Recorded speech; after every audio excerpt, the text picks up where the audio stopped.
Hello and good morning, folks, and welcome back to Almus Market Mornings. We start the day with the second set of tariff letters that President Trump has shared with countries. It includes some changes as compared to the Liberation Day rates. For example, Sri Lanka's tariff has been reduced from 44% to 30%, while Brazil has gotten itself a 50% rate, which is one of the highest levies announced so far. We also focus on the 20-year Japanese bond issuance today, which markets will be tracking closely ever since the ultra long yields have seen a sharp rise. Good morning, JK. The question to you is that we aren't seeing any major reaction from currency markets except from those like Brazil who have gotten high tariffs. What are you making out of these set of tariff updates? Good morning, Swaraj. Uh, I think markets have now, want to see where it all ends, by possibly 1st August, which is the final deadline. And they don't want to be reacting to every announcement and then, reversing it and all that. So just taking everything in the stride. And eventually, what market wants to see is that where the rates settle down, and then also what impact it will have on the inflation number. And then now that 10% tariff has been in force for quite some time, the July inflation number, which will be out next week, will be closely watched to see what kind of impact it has had on the price pressures and also its implication for monetary policy. That's the reason why markets are on a holding pattern. No doubt, some countries which are affected more, like Brazil, they are reacting.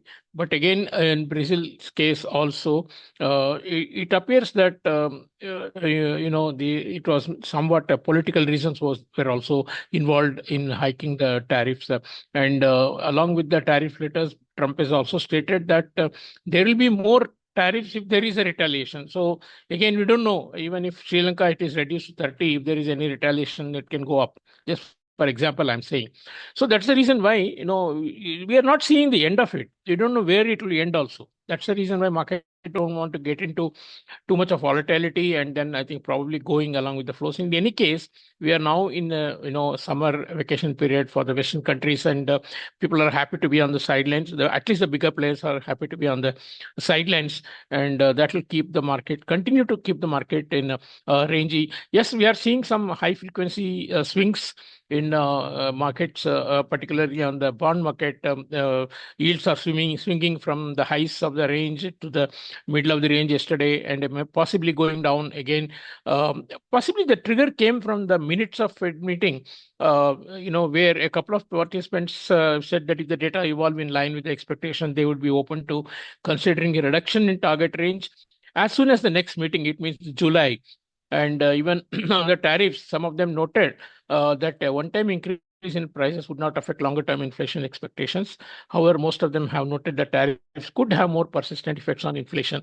So, somewhat, market is taking comfort from the fact that at least some members are a bit more relaxed on for near-term rate cuts. That's the reason. That's the only reason. And also, we had a 10-year auction in US, which got a better response. That's the reason why all the yields moved lower. But again, nothing to take away from that because it's all within the range, and the bigger picture is still where the market has to consider the big deficit and the debt that the US government is running, and how it will lead the yields and the bond market too. And of course, yes, Japan auction will be closely watched. We had a big rise to new highs in the 10-year and 30-year yields in Japan. Today, of course, they have retreated somewhat, and the recent rise has been attributed to the fact that in the Japan political scenario, the opposition is likely to get more seats in the upcoming elections, and therefore there will be more spending, fiscal spending, and the fiscal spending on top of what they have, about 230 percent of GDP as debt, is not something that the market is taking very comfortably.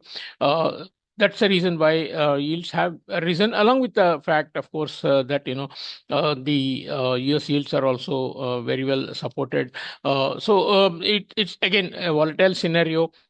On the currency markets again, dollar is hovering in the narrow range, and the euro, in fact, between 1.17 and 1.1750. Dollar yen was the one which weakened somewhat towards 147, but again, that is also reiterated. Interestingly, we have had some statements from the Japanese authorities, particularly the currency diplomat, who said that Japan is unlikely to face US demands to prop up the yen. So that was one of the considerations the market was having, that possibly US wants Japan to strengthen the yen as part of their trade deal. But they are they are saying that it's not one of the things that they are discussing. And also, they also said there's another Plaza type accord for US-led coordinated depreciation of the dollar is looking very unlikely. That's what the Japanese authority also said. As I said, the currencies have not been moving, and not getting any directional move at least. So even the Fed minutes did not impact currencies much. We don't have too much data from US this week. In fact, from most other regions also not much. But we have the weekly jobless claims, so that has been hovering on the higher side for some weeks now, and that's some number that we will be looking forward to. Any number above 445,000 will be something that will get attention from the market. Otherwise, I think market likely to look forward to the weekend early and get away from any sort of volatility. Although weekends does not mean that Trump announcements will be off, and you can get anything anytime anywhere. So that's what the market is prepared for. As to the rupee is concerned, again, it's all flows. Rupee opened weaker yesterday, but again, consistently came off towards its support at 85.65. Now trading near 85.60. Again, no directional move there. The mini trade deal, which was supposed to have happened between India and US by yesterday, has not happened. So the two regions where the Trump tariffs are being eagerly looked forward to is one is India and also the Europe. Europeans are hoping for a 10% to be pegged, but I think there is no commitment from the US side. On the Indian side, it's quite the tariff rate is really in the speculation area. So uncertainties dominate, and market doesn't want to get into a volatility due to the uncertainties. Thank you. Thank you, JK. And just quickly summarizing, currency markets in general remain quite range bound, dollar hovering near recent ranges. For rupee also, we primarily don't have any update on the mini trade deal yet. So that's something markets are looking forward to.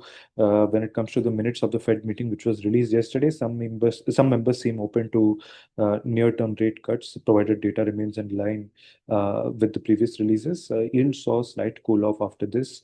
The Japanese auction today, as discussed earlier, will be closely watched.